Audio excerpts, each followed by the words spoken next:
Hello. परम पूज्य भगवान देवात्मा का जन्म उत्सव इस बार हमने 30 और 31 दिसंबर को चंडीगढ़ में मनाया। परम पूज्य भगवान देवात्मा के अवसर पर, जन्मोत्सव के अवसर पर मुझे जाने का अधिकार प्राप्त हुआ और मुझे बहुत सौभाग्य से उच्च धर्म संबंधियों के दर्शन करने के लिए मिले, जिससे मुझे बहुत लाभ हुआ। मैं यहाँ पर श्रद्धेय श्रीमान सेक्रेटरी देव समाज श्रीमान निर्मल सिंह जी की महासभा का यहाँ पर उल्लेख करना चाहती हूँ, आपके साथ शेयर करना चाहती हूँ, जो मैंने नोट्स लिए थे महोत्सव पर। उन्होंने अपनी सभा को परम पूज्य भगवान देवात्मा के जीवन लक्ष्य और कामना के साथ शुरू किया। परम पूज्य भगवान देवात्मा ने फरमाया है कि मैं इस पृथ्वी पर स्वर्ग चाहता हूँ। मैं इस पृथ्वी में वह दीन व धर्म लाना चाहता हूँ कि जो इसी दुनिया में सब प्रकार के पापों और सब प्रकार की बुराइयों का नाश करते हों। परम पूज्य भगवान देवात्मा। फिर श्रीमान जी ने दीनतापूर्वक और श्रद्धा से सरोबार होकर परम पूज्य भगवान देवात्मा के लिए के उपकारों का वर्णन किया। उन्होंने कहा कि परम पूज्य भगवान देवात्मा ने उन्हें नई आँखें दी हैं, परम पूज्य भगवान देवात्मा ने उन्हें नई ज़ुबान दी है, परम पूज्य भगवान देवात्मा ने उन्हें नई कलम दी है, परम पूज्य भगवान देवात्मा ने उन्हें इस विश्व का, संबंधों का और अपने बारे में विज्ञानमूलक ज्ञान दिया है। इसके बाद उन्होंने दीनता के ऊपर बहुत जोर देकर बताया कि दीन व्यक्ति के लिए हर एक विकास का दरवाज़ा खुला रहता है। दीनता की वजह से ही हम हर प्रकार का तरक्की कर सकते हैं अपने जीवन में। आध्यात्मिक तरक्की के लिए भी यही नियम लागू है। अगर हम दीन हैं तो हम अपने विकास को आसान कर सकते हैं।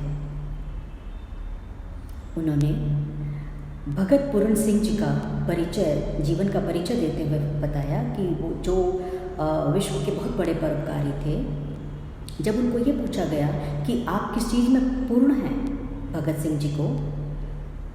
पूर्ण सिंह जी को जब ये पूछा गया कि आप किस चीज़ में पूर्ण हैं, तो उन्होंने जवाब दिया कि मैं अपनी मूर्खता में पूर्ण हूँ। तो इसकी पुष्टि श्रीमान जी ने great scientist of the world Einstein के ही शब्दों में की। उन्होंने बताया कि इंसान की मूर्खता की कोई लिमिट नहीं है। ये आइंस्टाइन के शब्द हैं। फिर उन्होंने जॉर्ज बर्नार्ड शॉ, जो कि नोबेल प्राइज़ विनर हैं, उन्होंने बताया कि जॉर्ज बर्नार्ड शॉ ने ये बताया था कि सारी दुनिया के जितने भी पागल हैं वो इस पृथ्वी पर इकट्ठे हो गए हैं। तो मनुष्य के पागलपन की कोई सीमा नहीं है। तो जब मनुष्य के पागलपन की कोई सीमा नहीं है तो हमें किन बातों का हम पर असर हो सकता है या किन बातों का नहीं हो सकता, किन स्थितियों में हो सकता है, किन में नहीं हो सकता। पहली जो स्थिति है वो दीनता की है। दूसरी है अगर हम अधिकारी हैं, यानी कि अनधिकारी के लिए सारे रास्ते बंद हो जाते हैं।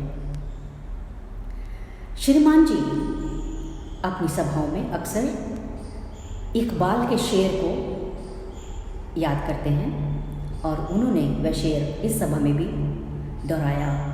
उन्होंने कहा, फूल की पत्ती से कट सकता है हीरे का जिगर, फूल की पत्ती से कट सकता है हीरे का जिगर, मर्दो नादां पर खला में नर्म नाजुक बेअसर। यानी कि एक मेटल जो कि हीरा है वो बहुत ही सॉलिड, कठोर माना जाता है, सबसे हार्डेस्ट मेटल है, लेकिन वो फूल की पत्ती से कट सकता है। इसी प्रकार से कठोर हृदय पर भी असर हो सकता है अच्छी बातों का, परंतु जो मूर्ख हैं, नादान हैं, यानी कि अनधिकारी हैं, उन पर अच्छी बातों का कोई असर नहीं होता। श्रद्धेय श्रीमान जी ने अपनी सभा में फिर ब्लूप्रिंट ऑफ धार्मिक लाइफ और धर्म की दुनिया की, धर्म जीवन की ABC के द्वारा उसे 3 पड़ाव में बांटकर एक एक करके समझाया। वैसे तो उन्होंने बहुत से उदाहरण देकर अपने इस विषय को औरों तक पहुंचाया, लेकिन मैं सिर्फ जो कंटेंट है, मतलब विदाउट एग्जाम्पल्स मैं इसको पेश कर रही हूँ यहाँ पे, तो माफ़ी चाहूँगी। श्रीमान जी ने बताया कि सबसे पहला पड़ाव जो धर्म जीवन की ABC का है या ब्लूप्रिंट ऑफ धार्मिक लाइफ का है, वो है शिष्टाचार। शिष्टाचार से शुरू होता है, यानी कि डूज एंड डोंट्स। शिष्टाचार परम पूज्य भगवान देवात्मा द्वारा रचित पुस्तक है, जिसमें डूज एंड डोंट्स दिए हैं हमारे रहन सहन, हमारे दिनचर्या के बारे में, रहन सहन के बारे में, आतिथ्य के बारे में, बातचीत के बारे में, मेल मिलाप के बारे में, और पत्र व्यवहार के बारे में, और कम्युनिकेशन के बारे में, सब चीज़ों के बारे में उसमें डूज एंड डोंट्स हैं। तो सबसे पहले हमें एक शिष्ट व्यक्ति बनना होगा अगर हम धर्म की दुनिया की ABC जानना चाहते हैं या उसके ऊपर कदम रखना चाहते हैं। तो सबसे निम्न बिहेवियर है शिष्टाचार एक धार्मिक मनुष्य का, या कहें एक सिविलाइज्ड मनुष्य का। तो उन्होंने फरमाया कि यूरोपियन कंट्री सारी एक सिविलाइज्ड नेशन क्यों हैं? क्योंकि वो थैंक यू, सॉरी, प्लीज़ अपने जीवन में व्यवहारिक रूप से लाते हैं।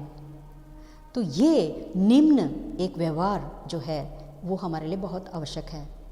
दूसरा उन्होंने जो पड़ाव बताया वो है कि उन्होंने बताया कि संबंधों के बिना हमारी मतलब इम्पॉसिबल हैं। संबंधों के बिना हमारा रहना इम्पॉसिबल है, एक कल्पना है। अगर हम ये माने, हम चाहें या ना चाहें, हम संबंधों चारों जगतों के साथ जुड़े हुए हैं, और चारों जगतों के साथ जुड़े हुए होने के कारण हमें उनके साथ मेल की हालत में रहना होता है। और मेल की हालत में रहने के लिए हमें वो गतियाँ करनी होती हैं कि जो सत्य और शुभ से परिचालित होती हैं। तो सत्य और शुभ से परिचालित होकर हम जो गतियाँ करते हैं उनको उच्च भाव कहते हैं। उन्होंने बताया कि उच्च भाव यानी कि चारों जगतों के संबंध में श्रद्धा, कृतज्ञता, हानि परिशोध, जस्टिस के भाव अगर हमारे अंदर हैं तो हम ज़्यादा से ज़्यादा मेल स्थापन, संबंधों में मेल स्थापन कर सकेंगे। और ये लगातार मेल स्थापन रखने के लिए हमें हानि परिशोध का सहारा लेना होगा, यानी कि हम मिथ्या और अशुभ मूलक गतियाँ ज़रूर करेंगे क्योंकि मनुष्य की प्रकृति के कारण। तो उसके लिए हमें हानि परिशोध करके, अपने दिल को साफ करके संबंधों को बेहतर करना होगा और मीठा करना होगा। और ऐसे करते करते हमें अपनी आत्मा की चमक को भी बरकरार रख सकते हैं।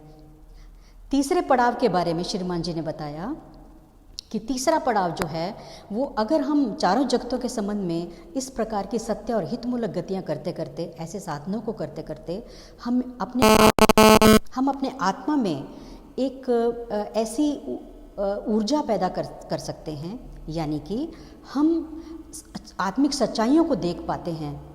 अगर हम सत्य और हितमूलक व्यवहार करते रहें और उच्च भावों से जुड़े रहें और नीच भावों से हानि परिशोध करके से निकलें, तो इससे हमें इन साधनों में से गुजरकर हमें सब संबंधों के विषय में आत्मिक सच्चाइयाँ, आत्मा के विकास के विषय में आत्मिक सच्चाइयाँ नज़र आएंगी।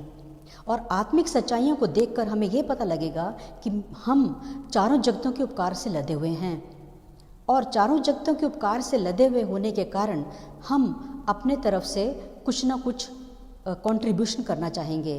तो जो भी उसके पास शक्ति होगी तो वो इन चारों जगतों के लिए अर्पण करेगा, यानी कि जो भी उसने अभी तक पाया है उसका ऋण परिशोध करने के लिए अपने जीवन को लगाएगा। और वो ये मानेगा, वो ये सोचेगा कि उसके आत्मिक जीवन की विकास और रक्षा इसी में है कि वो सत्य और हितमूलक की गतियाँ करे और अपने जीवन को विशुद्ध परोपकार में लगाए।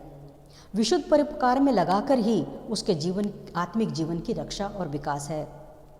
तो ये विशुद्ध परोपकार उसे यहाँ तक ले जाएगा कि परम पूज्य भगवान देवात्मा के देव जीवन और देव रूप पर उसको आकर्षण पैदा।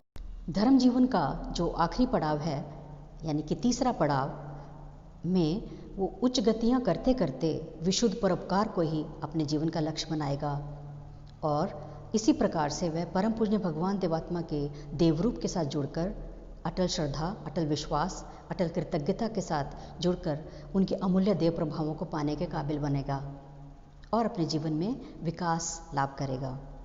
उसके पास जो कुछ भी होगा वो सब कुछ अपने परोपकार में लगाएगा। तो ये है धार्मिक लाइफ की ABC और ब्लूप्रिंट ऑफ धार्मिक लाइफ, जो श्रीमान जी ने अपने शब्दों में अपनी यूनिक एक स्टाइल में बताई। उनका यूनिक स्टाइल इतना प्रभावशाली है कि मैं उनकी बहुत बड़ी फ़ैन हूँ।